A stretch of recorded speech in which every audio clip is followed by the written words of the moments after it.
আজকে এই সকপুর আওয়ামী লীগ আয়োজিত আজকের এই প্রতিবাদ সভা উপস্থিত থেকে ইতিমধ্যে বক্তব্য স্থাপন করেছেন আমাদের সকপুর উপজেলা পরিষদের সম্মানিত চেয়ারম্যান জনাব জুলফিকার হায়দার কামাল লেবু, উপজেলা আওয়ামী লীগের সম্মানিত ব্যক্তিবৃন্দ, সহযোগী সংগঠনের ব্যক্তিবৃন্দ এবং আমার সামনে উপস্থিত প্রিয় ভাইয়েরা, সাংবাদিক ভাইয়েরা, বীর মুক্তিযোদ্ধা ভাইয়েরা এবং সকপুরের সর্বস্তরের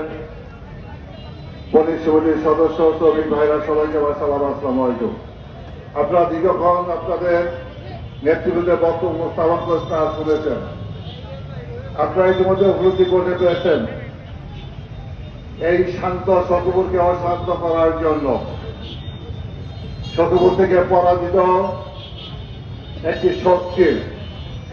বিগত 5টি বছর তিনি আমাদের এই সকপুরের জাতীয় সংসদ সদস্য